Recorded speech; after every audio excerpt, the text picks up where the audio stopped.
अब हम लोग अगले हेडिंग पे बढ़ते हैं जिसका नाम है causes of deviation from ideal behaviour. अब हम लोगों ने देखा कि रियल गैसेस आइडियल गैस से डेविएट कर रहे हैं। कैसे कर रहे हैं? कुछ पॉजिटिवली डेविएट कर रहे हैं आइडियल बिहेवियर से, कुछ नेगेटिवली डेविएट कर रहे हैं जिसमें कर्व जो है नीचे से ऊपर जा रहा है। अब जानना है कि क्या कारण है, क्यों रियल गैसेस आइडियल गैस से डेविएट कर रहे हैं। As we have explained earlier that real gases should obey ideal gas only if pressure is low और टेम्परेचर इज हाई। हम लोग बात कर चुके हैं कि रियल गैसेस आइडियल गैस तभी बन सकते हैं जब प्रेशर लो हो और टेम्परेचर हाई हो, अदरवाइज नॉट, नहीं तो नहीं होगा। Reason for such deviation behaviour by real gases are found to be as. अब इसका वजह जो है वो ये है जो नीचे दिया जा रहा है। The deviation of gas laws PV equals to nRT is based upon the kinetic theory of gases, which in turn bring us to some assumption. जो kinetic molecular theory of gas है उसी से हम लोगों को कुछ अनुमान लगता है, assumption आते हैं। Thus, a careful study shows that the higher the pressure or low temperature, the two of the assumptions of kinetic theory of gas are faulty.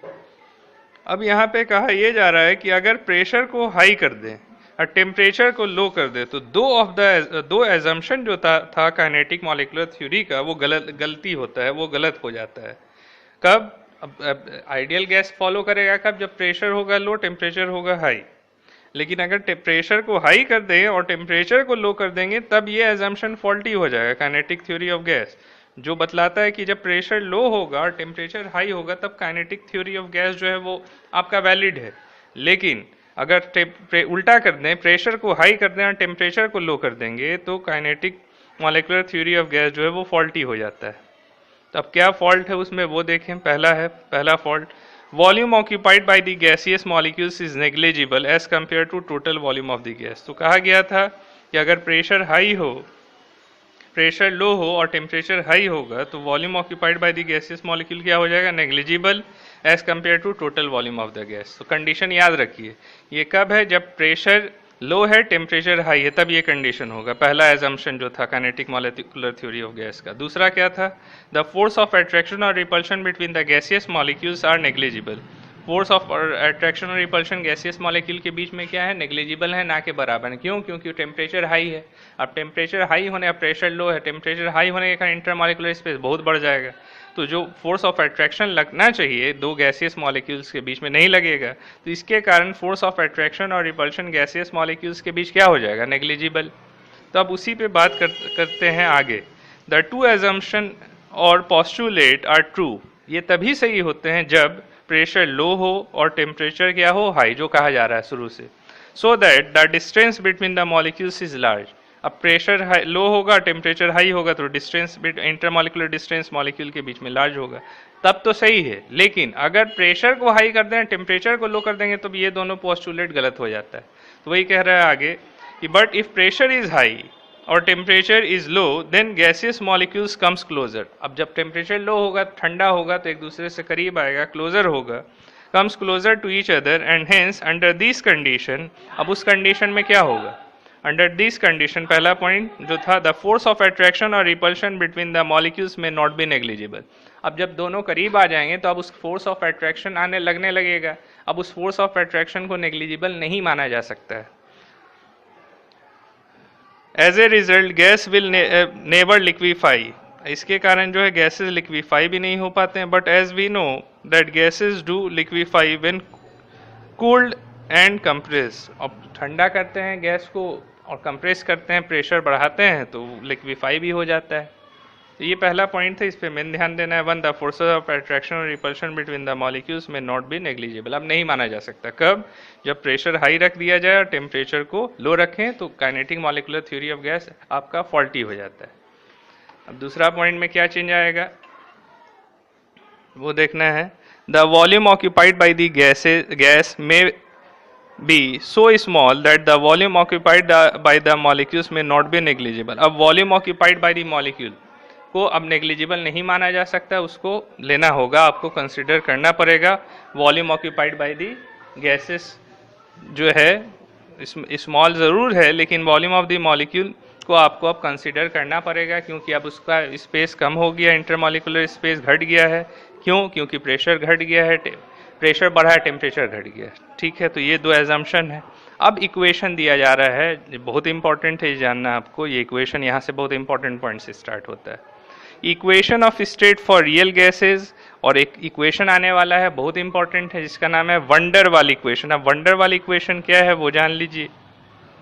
To explain the behaviour of real gases, इस real gases के behaviour को explain करने के लिए J D Van der Waals, VANDERWALL, Van der Waals 1873 modified the ideal gas equation. J D Van der Waals ने ideal gas equation को modify किया। कब? 1873 में। By applying appropriate correlation, correlate किया, कुछ चीज़ों को लाया, ऐड किया उस आइडियल गैस इक्वेशन में, so as to take into account. अब क्या है कोरिलेशन? पहला, the volume of the gas molecules, gas volume of gas molecule को कंसिडर किया गया। दूसरा क्या कंसिडर किया गया? Force of attraction between the gaseous molecule. तो वॉल्यूम ऑफ गैस मॉलिक्यूल को कंसिडर किया जो नेग्लिजिबल माना जा रहा था, और फोर्स ऑफ अट्रैक्शन और रिपल्शन बिटवीन गैसियस मॉलिक्यूल को भी कंसिडर किया जिसे नेग्लिजिबल माना जा रहा था। He put forward modified equation known after him as van der Waals equation. तो इसने एक इक्वेशन दिया जिसको वंडरवाल इक्वेशन के नाम से जाना गया। This equation for 1 mole of the gas is, अब 1 मोल मान ले, मतलब n इक्वल्स टू 1 हो जाएगा, तो क्या आएगा? अब आइडियल गैस इक्वेशन है PV इक्वल्स टू nRT, अब n इक्वल्स टू 1 हो जाएगा। तो अब इसमें कोरिलेशन जो आया, अब क्या आया कि P plus A by V square कर दिया गया। P के जगह पे क्या आ गया? Plus A by V square, ये ऐड हुआ, और V के जगह पे माइनस B कर दिया गया। तो PV इक्वल्स टू RT होगा, n अगर 1 लेते हैं तो P plus A by V square जोड़ा, और V में क्या किया? माइनस B कर दिया, इक्वल्स टू RT। अब आगे देखेंगे A और B क्या है। For n mole of the gas, अगर n कंसिडर करें तो क्या फॉर्मूला आएगा? तो P plus AN square by V square आ जाएगा, स्क्वायर आ जाएगा, n का स्क्वायर और V का स्क्वायर, अब V माइनस NB हो जाएगा, इक्वल्स टू nRT आएगा। अब A और B क्या है वो जान लीजिए। Where A and B are constant, constant है called van der Waals constant, their value depends upon the nature of the gas. A और B को कांस्टेंट कहा जा रहा है यहाँ पे, जो A और B है, और उसको वंडरवाल कांस्टेंट कह रहे हैं। There value depends upon the nature of gas, उसका वैल्यू नेचर ऑफ गैस पे डिपेंड करेगा। अब प्रेशर ऑफ आइडियल गैस बराबर क्या हो जाएगा? इक्वल होगा रियल गैस के P ideal equals to P real plus, अब इसमें क्या जोड़ा? AN square by V square को जैसे ही ऐड करते हैं तो आइडियल गैस रियल गैस के प्रेशर के बराबर हो जाएगा। P रियल क्या है? ऑब्जर्व वैल्यू, ऑब्जर्व किया गया कि प्रेशर ऑफ रियल गैस ये है, ऑब्जर्व किया। उसमें करेक्शन फॉर्म क्या आया? करेक्शन फॉर्म में AN square by V square जोड़ा गया। अब देखना है कि AN स्क्वायर और वी स्क्वायर क्या है, तो इक्वेशन मिल गया वंडरवाल का इक्वेशन। अब यहाँ पे है कि NB equals to total volume occupied by the molecules themselves. तो NB क्या है? Total volume occupied by the molecules themselves. तो गैसियस मॉलिक्यूल का कितना वॉल्यूम है उसको NB से दिखाया जा रहा है, उसी को V माइनस NB, मतलब टोटल वॉल्यूम में से जो गैसेस का मॉलिक्यूल्स का वॉल्यूम है उसको सब्सट्रैक्ट कर रहा है। तो finally NB total volume occupied by the molecules है। अब V क्या है? Total volume of the gas है। तो अगर उसको सब्सट्रैक्ट कर देते हैं तो ideal gas, real gas ideal gas बन सकता है। तो एक करेक्शन किया गया, V के माइनस NB कर दिया, तो NB क्या हो गया? Total volume occupied by the molecules themselves. A क्या है? Is the measure of magnitude of intermolecular force of attraction या अट्रैक्शन फोर्सेस। तो ये मैग्नीट्यूड है, मेजर करता है intermolecular force of attraction within the gas, and है intermolecular force of attraction within the gas and is independent of temperature and pressure. तो intermolecular force of attraction को measure करता है ये, और इंडिपेंडेंट होता है टेम्परेचर और प्रेशर के।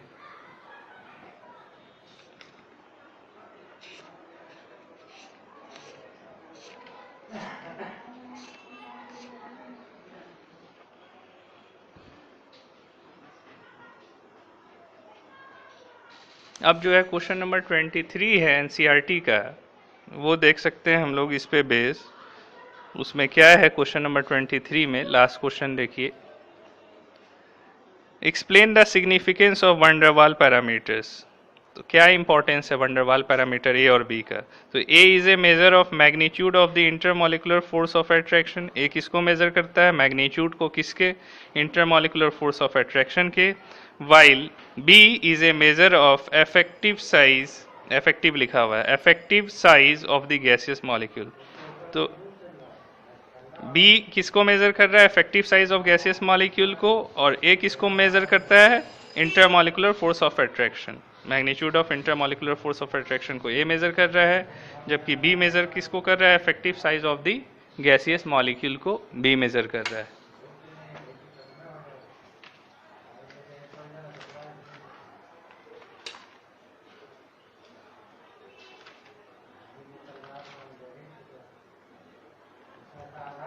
अब इसको आगे बढ़ाते हैं और आते हैं नए पॉइंट पे, जो है compressibility factor. Extent of deviation from ideal behaviour of real gases can be conveniently studied in terms of quantity z called as compressibility factor.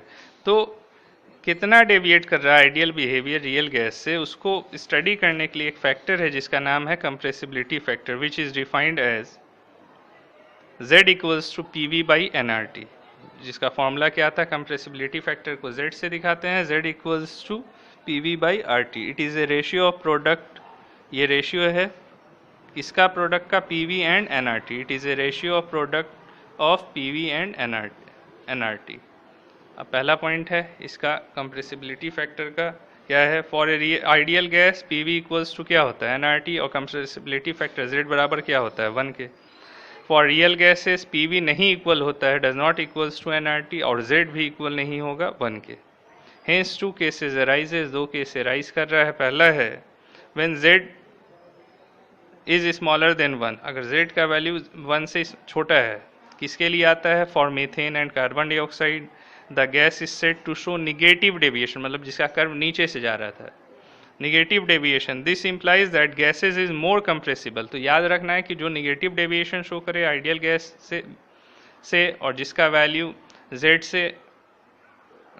से कम हो, तो उस केस में क्या होगा? गैसेस क्या होंगे? मोर कंप्रेसिबल होंगे। कौन कौन से गैसेज हैं? मीथेन है, कार्बन डाइऑक्साइड है।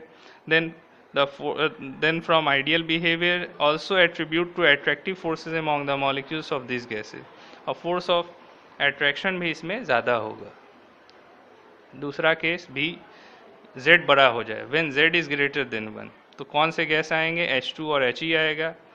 The gases is said to show, कैसा डेविएशन शो करेगा? Positive deviation. उसका कर्व ऊपर से आता है आइडियल गैस वाले से, जैसा हम लोग पीछे देख।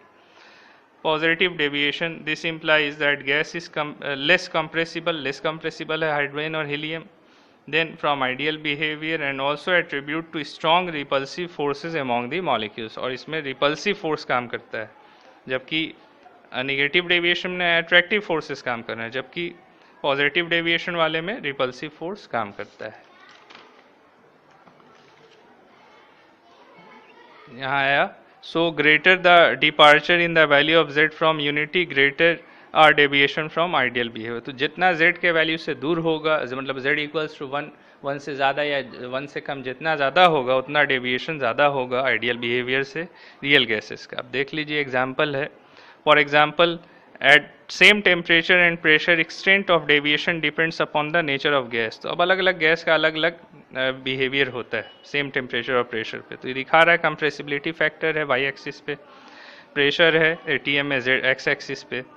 तो अब उसका कर्व दिखा रहा है कि ये जो लाइन है straight parallel to X axis, ये आइडियल गैस के लिए आता है Z इक्वल्स टू 1, और बाकी देख सकते हैं कि हाइड्रोजन ऊपर से जा रहा है, हीलियम ऊपर से जा रहा है, नाइट्रोजन नीचे से ऊपर जा रहा है, उसी तरह से ऑक्सीजन नीचे से ऊपर जा रहा है, मीथेन नीचे से ऊपर जा रहा है, कार्बन डाइऑक्साइड सबसे नीचे से ऊपर जा रहा है। तो पता ये चला कि ये निगेटिव डेविएशन शो कर रहे हैं आइडियल बिहेवियर से, और ये लेस कंप्रेसिबल हैं। नाइट्रोजन, ये हाइड्रोजन और हीलियम लेस कंप्रेसिबल हैं, जबकि ये जो नीचे जितना ज़्यादा नीचे से जा रहे हैं उतना ज़्यादा कंप्रेसिबल है। तो सबसे ज़्यादा कौन हुआ? कार्बन डाइऑक्साइड, और सबसे कम कंप्रेसिबल कौन हुआ? हाइड्रोजन।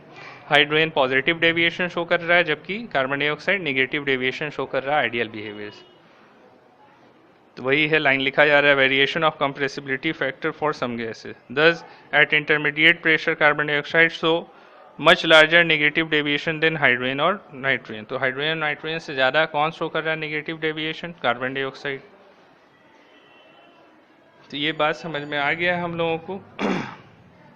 अब बढ़ते हैं अगले पॉइंट की तरफ।